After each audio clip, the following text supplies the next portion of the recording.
The final chapter of the California Mathematics Framework, Chapter 13, provides comprehensive guidance for publishers on developing high-quality instructional materials that align with the California Common Core state standards.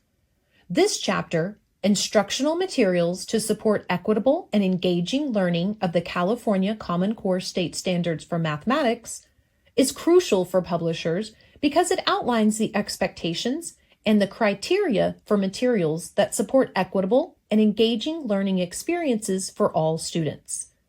This is essentially our rubric as publishers of instructional materials and what the reviewers will utilize to review and recommend our program. The criteria is organized into 5 categories. These categories are used for kindergarten through 8th grade in the evaluation of instructional materials. It is important to note that other content areas also share the similar category structure for review. All program reviews begin with the content standards. This is Category 1, to ensure the most important burden is met, that the program follows and adheres to each and every grade level standard. Let's look at each category a bit closer to understand what is required by the framework and to be included with any new math program. Category 1, Mathematics Content and Alignment with the California Common Core State Standards for Mathematics. This is the most important piece to the evaluation, the gatekeeper. If Category 1, alignment to each and every standard, is not met, the other categories will not even be reviewed. Alignment to the standards is critical. This also takes a huge burden off of us. Once recommended, we can confidently say that all of our grade levels are 100% aligned to the Common Core standards, including the environmental principles and concepts specific for California. It is important that the program include clear learning objectives, instructional strategies, and include assessment tools that reflect the standards. It is also noted in this category that programs should be consistent with the full framework, including all the ideas and instructional guidance put forth in the earlier chapters.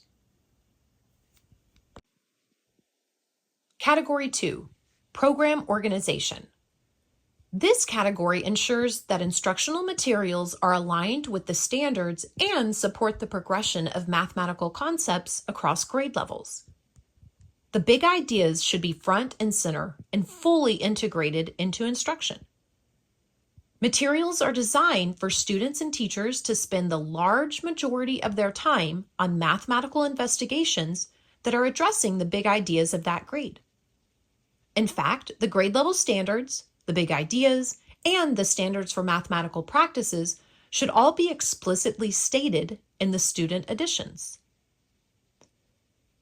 Intervention components, if included with the program submission, must be designed to help teachers respond to students' progress in math with opportunities to reclaim missed concepts from prior grades. They should also include or give growth mindset messages and communicate the message that all students can be successful in math. Category 3, Assessment. Student and teacher materials should include formative assessments to provide multiple methods for assessing student understanding that can help to inform instruction. Examples listed include graphic organizers, observations, interviews, journals, portfolios, and others. Student and teacher materials should also include summative assessments to provide multiple methods of assessing what students have learned and are able to do. These include examples such as selected response, constructed response, real-world problems, performance tasks, and open-ended questions.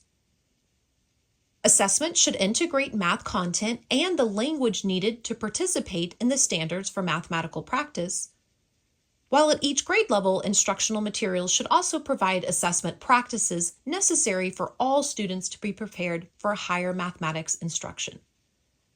Suggestions include entry-level, diagnostics, formative, interim, skill-based, and summative.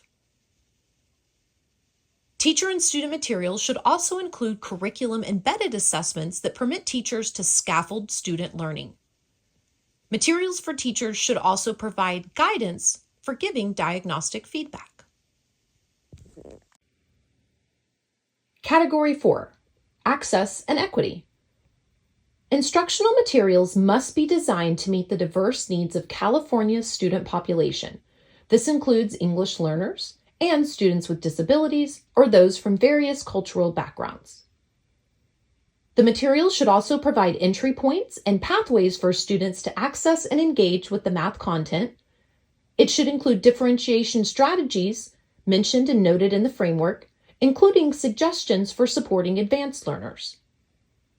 Materials should also include strategies to help students who have not yet achieved grade-level proficiency in reading, writing, speaking, and listening, and academic English to help them better understand the math content and practices.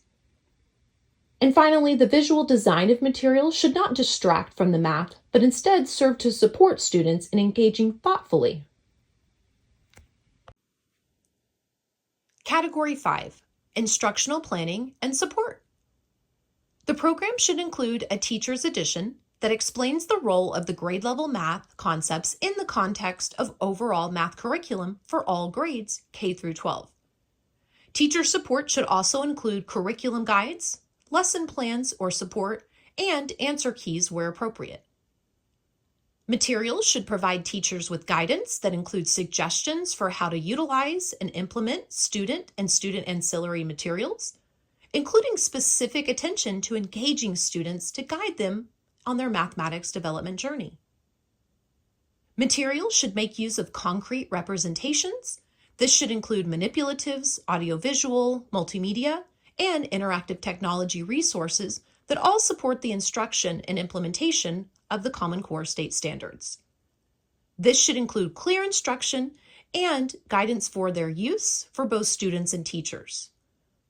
When materials integrate technology, such as interactive tools or virtual manipulatives, they should all do so in ways that engage students in applying the standards. Optional homework activities, if included with the program submission, should extend and reinforce classroom instruction and provide additional practice of math content, practices, and applications that have been taught. Materials should provide examples of student work and representation of possible student strategies in an effort to orient teachers to student thinking and help teachers make sense of, elicit, and respond to student thinking. Specific strategies to support students in developing the language skills needed to meet the mathematical learning and language objectives should be explicit and clearly associated with the instruction and assessment. Finally, teacher guidance should also contain explanations and examples of mathematics concepts. In conclusion, Chapter 13 emphasizes the importance of creating instructional materials that are equitable, engaging, and that are aligned with the California Common State Standards for Mathematics. By following these guidelines, it ensures that publishers can develop resources that support high-quality math education for all students in California.